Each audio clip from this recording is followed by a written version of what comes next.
All right, Dave Gardner from MagneticSponsors.com here saying hello, and I was told that I need to talk about how awesome my daughter is. So you may hear her giggling in the background. She's afraid to come on screen until I, hit the button. She hears the beep, and then she thinks she's just, the funny little character.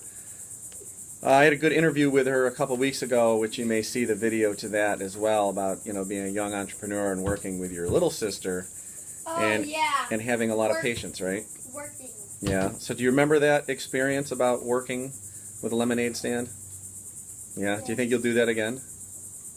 Yeah, and it'll probably just be my lemonade stand because Izzy didn't do anything. It'll be your lemonade stand. Yeah, well, sometimes you realize that when you do work with people that, some of the other people don't really do the job that, you have expectations of, and sometimes you kind of have to do things on your own, whether it is outsourcing and doing or having somebody else do the work, or, having a partner and sharing it. A lot of times in efforts, and whether, if you remember back in school, there was always that one kid that didn't do anything, and then there was that other kid in the project that did all the work. So you kind of have to, sometimes take the good with the bad, but then you also might have to eliminate some of that as well and just, take the actions forth yourself to do that so that you can get, basically achieve the success or achieve the desired outcomes that you want.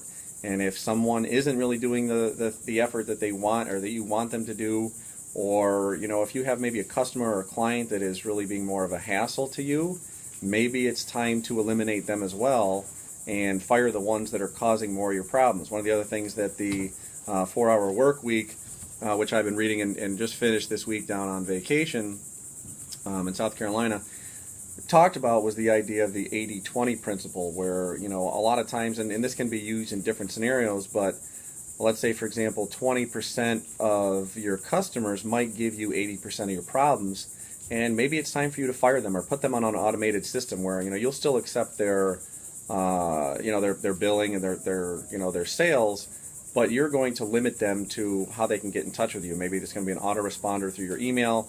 Maybe it's going to be through a different virtual assistant or some other mechanism where, you don't have to deal with that problem, and you're kind of eliminating that.